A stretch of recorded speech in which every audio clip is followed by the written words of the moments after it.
Who let the dogs out? Who let the dogs out? Who let the dogs out? It's time for Pet Files Ask the Vet, underwritten by the Millerton Veterinary Practice, traditional small animal medicine and surgery, chiropractic, laser therapy, acupuncture, and Chinese herbal medicine. 518-789-3440, millertonvet.com. With us today, Dr. Carolyn Cannon, owner and chief vet at the Millerton Veterinary Practice. Hello, Dr. Cannon. Good morning. All right. Sarah. What have you got interesting for me today? I think I've got Sarah in Belfast, Maine.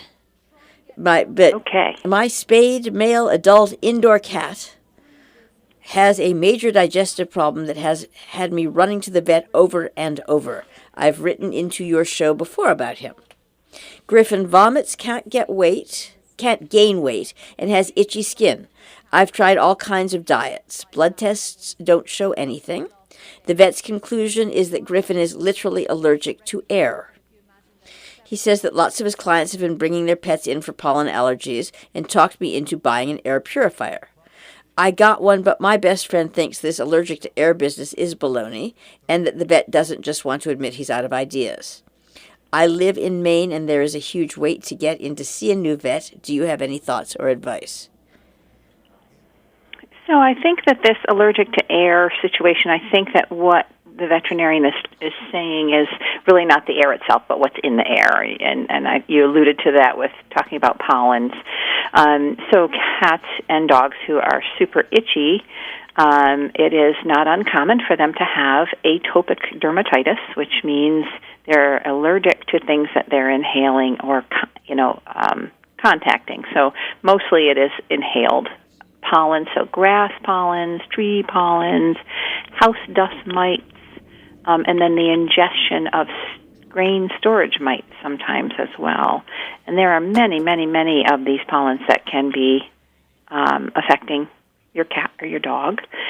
And they usually cause manifestations of skin, in the skin, not so much respiratory, although that can happen. But when people are allergic, mostly we get respiratory symptoms. So cats and dogs, because of the type of immunoglobulins that they produce in response to these allergens, usually have problems with their skin. That can progress, and also, especially if it is a food sensitivity as well, and as we know with people, you can be, that immune system goes awry, you can be allergic to things you inhale, you can be allergic to things you're eating, so it can be a combination of hypersensitivity reaction by your immune system, and causing itch, causing vomiting, but we don't know that for sure, because there are lots and lots of other things, too, that cause vomiting in cats. So to start with, I think that having an air purifier is, the tip of the iceberg as far as treatment goes. I don't think that's going to make a huge amount of difference. There are, though, other treatments for skin allergies that are effective in cats. The question would be concerning to me. Mostly is why is there no weight gain? Is there weight loss? I guess you haven't mentioned that, but why no weight gain, and why the vomiting? So that's a little bit more concerning. Some cats will actually lose weight if they're super itchy. If their skin's itchy, they don't eat as well. They spend a lot of time grooming and scratching, so that they just don't take in the same number of calories, or they're burning more calories doing that. But you can have a problem with chronic vomiting, and vomiting, in cats is really not a normal thing. So this is a complex issue, as you might imagine. And one thing that can be tried without seeing a specialist is going to a diet that might be less quote unquote allergenic.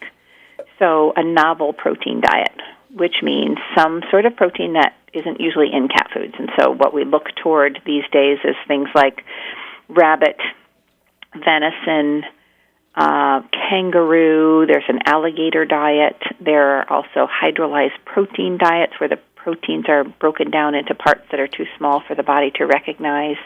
But you could put your cat for a month on a trial, maybe 4 to 6 weeks, on a trial of a novel protein, such as a rabbit limited ingredients diet. Now, the caveat here is that cat food, even regular cat food, is hard to get, and a lot of these diets are not easy to get. But there is if you work with your veterinarian and you ask them, if you suggest that you'd like to do this, that means you can't feed anything else but the limited ingredients diet for 4 to 6 weeks. So if you think you can do that, there are prescription diets that could be used, and there's also a company called RAYNE, RAYNE, Clinical Nutrition, that I think you can get their food online without a prescription, but I'm not sure. You might need a prescription. But there is a rabbit that for cats and dogs that is a diagnostic diet. You're only supposed to feed it for, because it is limited, it's too limited, you're only supposed to feed it for, I think, 2 months at most. And then if, in fact, you're getting an improvement, you go to their other rabbit diet. So that's an idea, something that you can actually do. And if you do it right, you can give your veterinarian that information and say, okay, my cat's 50% better when he's on this diet, or it hasn't made any difference at all. And then you need to see a dermatologist, would be my advice. All right, that's very helpful. These diets are cheap, though, correct? They are not. Okay, no. So it's just something to be aware. Good food for cats is not inexpensive. Right, but it's an investment. It is an investment, and it's just if you go into wellness mode, you are in the end saving lots and lots of money. Just on veterinary visits alone, and especially when you're talking about specialists. Yeah, and itchies and just general conditions that take a lot of exploration to do anything sensible about. Yeah, but what I would do also is it doesn't hurt to make an appointment with a dermatologist. If you're going to be able to see your dermatologist in 3 months, then you're going to do this 1 month of diet trial. You have that also to tell the dermatologist. Right. Or if she's 100% better, he's 100% better, then you don't necessarily need to go. Exactly. And the other thing in there that I'm just noticing because I have the question in front of me is the new vet. You don't necessarily need a new vet. You need a specialist. So it's make your weight worth it. Exactly, right? I agree. And if you don't make the appointment for the for the 6 weeks and your kitty's not better, Griffin's not better, then you've got another 3 months to wait. So yeah. I would go ahead and make it now. Right. And they're not, it's not astronomically expensive. You are in control of what you spend once you get there. And so you need to say, what am I willing to spend, and ask them. It's usually around, under $200 for a consultation visit. If you go there and you've had recent blood work already done, you make sure your pet doesn't have fleas, and you've already done your elimination diet, then you're going for, an evaluation about what they think might be going on, what might be a good thing to do next, and all within the parameters of what you can afford. Right, and as you say, you've got control over it, so it's not like, oh, hi, here I am. This can be a little more orderly. Mm-hmm. All right, Miguel in Newburgh. Hello, I am 11. Hello, I'm 11 years old, and I'm walking my neighbor's dog Lulu for money. My question: are you supposed to be able to see a greyhound's spine bones? Lulu is super skinny, and the owner says it's just how greyhounds looks. But to me, it looks like Lulu needs to eat more. That's a very good question, and it's one that has been asked commonly of me when I had a greyhound. You do see their spine bones, their spinous processes do protrude a little bit. That is normal for the greyhound. You also can usually see the shadow of the last 2 ribs. If you can count more than the last 2 ribs, then your greyhound is a little bit too thin. So that's a great question. They do look very thin, but they're supposed to be very thin. And overweight greyhounds don't have a good time. They have terrible problems with arthritis, etc. So look for the shadow of the last two ribs that you can see, and if you can't count the other ribs, if you can't see them, then just because the spinous processes are sticking out there, that doesn't mean that the greyhound's underweight. And therefore does not mean that Lulu needs to eat more. Needs to eat more and have all those cookies that you want to give her. Exactly. All right. Chloe in Hartford, a few years ago, I inherited 3 beautiful adult Turkish Angora cats from a friend who died. They are magical beings, and I adore them. I just found out that Turkish Angoras have a short lifespan, 8 to 14 years average. They're already 7, so this was a shock. Is there anything I can do that's specific to the breed to keep them going as long as possible? They are really lovely cats, and they do have long hair, and I imagine that there's white hair all over the house, but it's worth it because the personalities are so lovely. So I think that, I haven't treated that many Turkish Angora cats, but I'm not sure that they're more prone to any illnesses than your domestic short-hair cat. Nothing that I am aware of. They actually are not one of the cats who's more likely to have hypertrophic cardiomyopathy genetically. So I'm going to tell you the things that you can do that I tell everybody who has a cat, no matter what the breed, that they can do for longevity. And so number one, the white cats can be deaf. That wasn't mentioned here, but as long as you have a deaf cat that is living indoors, then they should do fine. So certainly you want to make sure that if you're letting your kitties outside, that you don't do that anymore. You make darn sure that they're not deaf. So and how do you do that? Pardon? I'm just sorry. How do you make sure your cat isn't deaf? Well, you should be able to in a room with them, if you know what they respond to. That's true. You can just snap your fingers or something, right?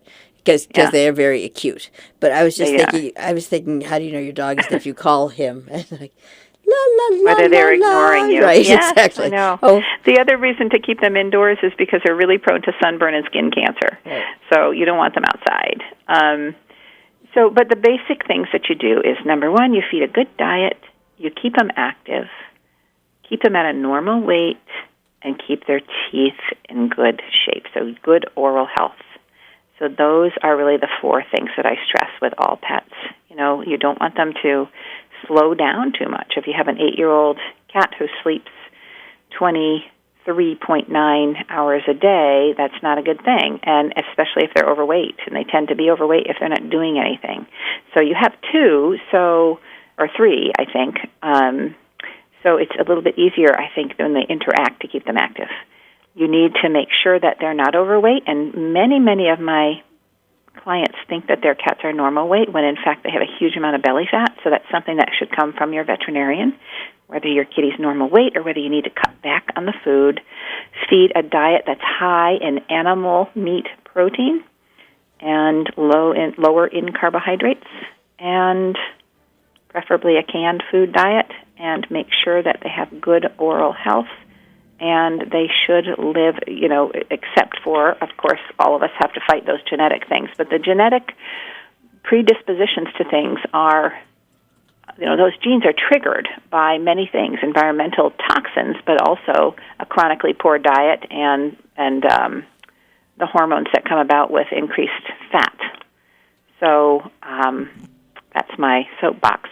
All right. So, and just what good? When you say feed them a good diet, like what without becoming? Yeah. So cats are obligate carnivores, so they need to eat meat, but they need a balance of they evolved as meat eaters. They would also eat organ meats and crunch bone. So you really need to get, or my recommendation is to get a diet that's formulated for you already, but you should be looking at what you're feeding, and they should be getting a high amount of meat protein. All right, and this is because advertising is such a bane. I mean, all right, so, and this isn't cats, but it's only a matter of time. I don't know if you have recently seen any formulated dog foods are all the rage, and they've got jumping happy puppies with songs and dogs with songs that you remember from, that made you feel good. And it's just such an up. And it's because the dog's eating great food that's formulated especially for them. And in this day and age, now that we've affected people's brains, this is a good thing. It's a hop, skip, and a jump to cats, but it's also a hop. As a matter of fact, there was, apropos dogs, a New York Times article that was relevant, and I was going to ask you about, because it's basically people feeding their dogs cauliflower because they should be vegan, and it's so easy. I'm obviously exaggerating slightly, but slightly is the operative word. It is a hop, skip, and a jump to being misinformed about what really your cat should eat. And so when you say obligate carnivore, that's great, but that just Yeah, so they don't need a lot of grains. Cats can eat grain-free diet. Okay. They don't need a lot of grains. What about blueberries? What about pumpkin? Do they need any veg? Yeah, the pumpkin, because we're feeding them, if you're feeding them a processed food and not a raw food, then sometimes they'll need a little pumpkin for their bowels to move correctly, or maybe they just don't have the right motility for whatever reason. Pumpkin's not necessarily a bad thing. I think the idea behind the blueberries is to add nutrients, but the problem being that cats wouldn't necessarily eat berries in nature, and I think that they mostly pass right through. Right. So yes, you're right that the ads are what is appealing to the human eye. Right. Not to necessarily the system of the magical the magical animal that you have in your house that you love to bits, and you think you're doing a really good thing. I was just this is the sort of thing that makes me. If you're feeding a raw diet that has the organ meats and the ground bone in it, very nutritious, but it doesn't look good at all to the human eye, right? Yeah. So again, I think I've mentioned this a few times on this show. If you want to read about how to feed cats, catinfo.org gives you lots of information about the how and the why. The why mostly is what I want you to take home from this. Right. And as a matter of fact, I did that way back when, and it's been very, very helpful. And is there or are there certain foods, decent diets for, the trick of Fancy Feast is amazing. How they're, every so often there are these totally long lived. Yes, my cat's 35 years old, and I've only ever fed her, Fancy Feast. But is there, I'm not, we all, no, I know what you mean. We all hear stories about that, but. You're asking for. Yeah, I'm just asking if there are. I suspect that there are a couple of decent wet foods out there that you could not, just if you didn't have a meat grinder and, or if life didn't permit. That's not an excuse to just. There are foods out there. They're expensive, and now they're super hard to get to. So I don't know how to help you with that. You can get raw, frozen food, certainly. Might even be a little bit easier to get, but you want to do your homework on that, and you can get canned food.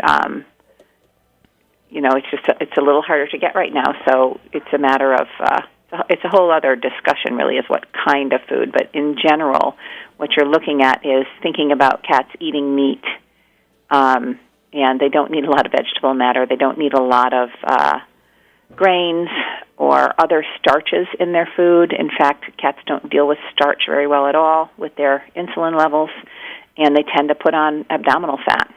Abdominal fat is not good for the organs, and it also acts like its own organ, a big lump of fat, and produces hormones like estrogen, which cause all kinds of problems for the long term, right, including diabetes.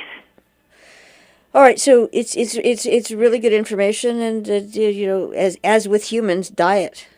I did read something fairly recently that I just that shall we say resonated, and it says, what if eating healthily was eating normally? Like, oh, wouldn't that be? like, and not, just basically not leaving out things or adding extras of things or depriving your body of certain things. Like, wouldn't that be novel? It would be. It's just really not convenient to eat really well. It takes some time, and to keep your interest of your palate. So it takes a lot of work, and it's a lot of time, and I understand, because I'd rather come home and have a couple of Triscuits than have to cook a whole meal. I know. It's not a way to stay healthy. I do understand that, but the question is whether you're going to give your canines Triscuits or whether you're going to give them a meal. Right, right. And chances are, if you've got the money for it, there are companies that make formulated diets that you can feed if you want to feed something fresh, but it's not inexpensive at all. Right, and I'm still like a little skeptical just because of the ad. I'm skeptical. But those were exactly the ads we were talking about. So I see. Well, there are some that are formulated by veterinarians, and in fact, they, do they have more carbs than we might want? I don't know, but but is the balance there? They certainly don't have more carbohydrates than what is in the dog food on the market. And in fact, now you're feeding fresh food. You're feeding fresh, frozen, unprocessed food, right, which I think is a big difference. Yeah. Than the canned and the stuff that comes in the bag. That was thought of back in World War II for convenience. Yep. And it is darn convenient, but but you got no idea what's in that can. I almost swore.